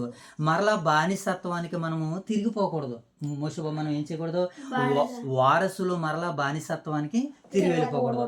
ఏమండి మన వాళ్ళు ఐగుప్తు దేశం నుంచి మోషే గారు విడిపించినప్పుడు పాలు తేనెలు ప్రవహించే దేశానికి, పాలస్తీనా దేశానికి అరణ్యంలో వెళ్తున్నప్పుడు వీళ్ళకి బాధ తీసుకొచ్చినప్పుడు, కోపం తీసుకొచ్చినప్పుడు మేము ఐగుప్తుకి వెళ్ళిపోతాం. మేము అంటే వీళ్ళు ఎక్కడికి వెళ్తారట, అక్కడికి ఏం చేసేవారు, వీళ్ళకి గడ్డి ఇవ్వలేదు, వీళ్ళే గడ్డి తెచ్చుకోవాలి, వీళ్ళే ఇటుకలు చేసుకోవాలి, కోటాలతో కొట్టి చవడాలు తీసేసారు వాళ్ళని. ఎవరిని? ఇశ్రాయేలు. అక్కడే మాకు బాగుంది, మేము అక్కడికే పోతాం అన్నారు వాళ్ళు. ఎక్కడికే? బానిసత్వంలో. కనుక వారసులమైనటువంటి మనము బానిసత్వంలోనికి వెళ్ళకూడదు. ఏమండి నిజమైన ఆత్మీయత దేనితో నిండి ఉందంటే మోషే బాబు ప్రేమతో. నిజమైన ఆత్మీయత దేనితో నిండి ఉంది? ప్రేమతో నిండి ఉన్నది. మనం ఎవరు అంటే హాగర్కి సంతానం కాదు, సారమ్మ గారి సంతానము. ఏమంటే ఓకేనా? నీవు దాసుడు కాదు, మనం ఎవరము? దేవుని కుమారులు. కనుక ఈ అధ్యాయము మనకి ఏం చేస్తుందనంటే, ఏమంటే కులాలు వర్గాలు అనేటువంటి తారతమ్యం లేకుండా అందరినీ స్వేచ్ఛాపరులుగా మరి అధ్యాయం మనకి క్రీస్తులో సమానత్వం, స్వేచ్ఛ, గౌరవం ఉన్నాయని తెలియజేస్తుంది. క్రీస్తులో ఏమున్నాయన? సమానత్వము, ఏమంటే స్వేచ్ఛ, హోదా, గౌరవము క్రీస్తులో ఇవన్నీ ఉన్నాయి. మరి ధర్మశాస్త్రంలో ఏమున్నది? వీళ్ళు అంటరాని కులము, వీళ్ళెవరో దేవుని దర్శనానికి హక్కులు గారు, యూదులు అదే కదా, వీళ్ళెవరో అన్యజనులు, మాతో కలవడానికి వీల్లేదు, మేమెవరం దేవుని పిల్లలు, మేమెవరం దేవుడు మమ్మల్ని వాడుకున్నాడు, మేము వాగ్దాన పుత్రులు, మేము అబ్రహాం సంతానం, వీళ్ళ అన్నిటి సంతానం అని ఇతరులను తృణీకరించేవారు. అలా ఇతరులను మనం తృణీకరించేవారుగా ఉండకూడదు. మనం ఎవరమనంటే మనము దాసులమైతే కాదు దేవుని సేవకులమని. మరి ఈ గలతీ పత్రిక 4వ అధ్యాయం మనకి సెలవిస్తుంది. అంటే నేడు విన్న వాక్యం మన వెనుకడిలో ఫలింపజేయాలని దేవత దేవుని వేడుకుంటూ ప్రార్థన చేసుకుందాం. మోషబాబు ప్రార్థన. మహాగరుడు మహానగరి మా ప్రియ పరలోకపు మీ ఘనమైన శాస్త్రపురానికి వేలాది సూచులు స్వాతంత్రం యువతకాల సభలో రీతిని గడిచి పెట్టుకుని 4వ అధ్యాయం చదువుతున్న మాకు సమృద్ధిమైన తెలుగు జ్ఞానం వేలాది వందల తండ్రి ఈ చిన్న పేద తప్పు పర్వం చేయమని ప్రార్థన చేసి కృష్ణ అడుగుతున్న పడుతుంది. ఆమేన్. జయ తల్లి ప్రార్థన. ప్రార్థన పడుతున్నతకి వేలాది చదువుకున్నదని ఉదయకాల సమయం వేగురమైతే మీరు అక్కడ బాగా చదువుకుని భాష నీకు అంత ఉన్నదని ఉదయకాల సమయం మేము వాక్య చదువుగా సంవత్సరాన్ని గడిచి నీకు అంత ఉన్నదని పెట్టుబడి వాగుతున్న మరొకరు అసలు చేసి నీకు అంత ఉన్నదని ఉదయకాల సమయం ఈ రైల్స్ని పెట్టి బెదిరాన్ని తీర్చలు కాగిన వారికి అందించి ఎవరైతే ఇద్దరు తినాలంటే ప్రారంభించుకున్న పని పట్ల మీ శ్యామను నరికించుతాను ఈ చిన్న ప్రాంతంతో పరమర్శించమని వీరుకుంటే ప్రార్థన అడుగుతున్న ప్రార్థన. చివరిగా చిన్న ప్రార్థన చేసుకుందాం. మహాపరిశుద్ధులైన తండ్రి మీకు వందనాలు ప్రభా. ఈ సమయంలో గలతీ పత్రిక 4వ అధ్యాయం ద్వారా మీరు మాతో మాట్లాడి తండ్రి, మేము అనుకున్న దానికంటే మీరు ఎక్కువగా మీ యొక్క ఆత్మ సహాయాన్ని ఇచ్చి ప్రభా మీ చిత్తాన్ని మాకు పరిపూర్ణంగా తెలియజేశారు తండ్రి. ఈ రోజునైనా మేము మేము మీ పిల్లలమని, వాగ్దాన పిల్లలమని, వారసులమని తండ్రి, సారా గారి సంతానంగా మేము పిలువబడుతున్నామని వాక్యం ద్వారా మాట్లాడారు తండ్రి. అలాగే నాయన దాసిరాలు యొక్క హాగర్ యొక్క సంతానము బానిసులు అని, దాసులు అని మేము విన్నాం తండ్రి. నేడు నాయన అబద్ధ బోధకులు, అసత్యవాదుకులు అందరూ కూడా ఇదిగో హాగర్కి సూచనగా ఉన్నారని, సత్యవాదులు, సర్వసత్యవంతులు వీళ్ళనైనా వాగ్దానానికి వారసులుగా సారమ్మ గారికి సంతానంగా ఉన్నారని నాయన వాక్యం ద్వారా మీరు మాతో మాట్లాడారు తండ్రి. మీకు వందనాలు ప్రభు. వినవాక్యం మా వినికిడిలో మీరు నీరు కట్టి ఫలింపజేయండి తండ్రి. ఈ వాక్యాన్ని ఎంతమంది బిడ్డల హృదయాలకి అయితే వెళుతుందో ప్రభా, ఏ బిడ్డలనైతే ఈ వాక్యం తాగుతుందో ప్రభా, వారిని మీరు మీ యొక్క వాక్యంతో వెలిగించండి. దైవ గ్రంథంలో ఎన్ని దీవెనలు, ఆశీర్వాదాలు వారి కొరకైతే ఉంచారో వాటిని నీ బిడ్డలు పొందుకొనగలటు సహాయం తెచ్చండి. ఒకవేళనైనా నీ బిడ్డలకు ఒకవేళ ఇది శిక్షకరంగా ఉంటే తండ్రి, ఆ శిక్షణలో నుంచి రక్షణలోనికి నడవడానికి నీ బిడ్డలకి మీ సహాయ సహకారాలు అనుగ్రహించండి. మీరు ఇచ్చేనైనా సర్వసమృద్ధిని నీ బిడ్డలు అనుభవించేలాగా వారిని అసత్యంలో నుంచి సత్యం వైపు నడిపించమని వేడుకుంటూ ప్రార్థిస్తున్నాం తండ్రి. దేవ, మరి ఇక సమయంలో ఎంతో గొప్ప పరిచర్యకు మమ్మల్ని వారసులు చేసిన మీ పరలోకపు ప్రేమకే కృతజ్ఞతలు తండ్రి. మరి మాకు ఇచ్చే చక్కటి అవకాశాన్ని ఇచ్చిన మా ఓదూరు వైఎస్ఆర్ నగర్ క్రీస్తు సంఘాలని మీరు దర్శించమని, దీవించమని, ఆశీర్వదించమని వేడుకున్నారు. 2 సంఘాల్లో ఉన్నటువంటి పెద్దల కుటుంబాలను, పరిచారకుల కుటుంబాలను, ముఖ్యంగా దైవ సేవకుల కుటుంబాలను దీవించి ఆశీర్వదించండి. నూతనంగా తర్ఫీదవుతున్నటువంటి యువ సేవకులందరినీ మీ మహిమ కొరకు వాడుకుంటారని ఆశిస్తూ మా రక్షకుడైన యేసుక్రీస్తు వారి నామం పేరిటి ప్రార్థనకు సమర్పిస్తున్నాం కన్న తండ్రి. అందరికీ వందనాలైనా ఒకసారి అందరికీ వందనాలు. God bless you. Thank you.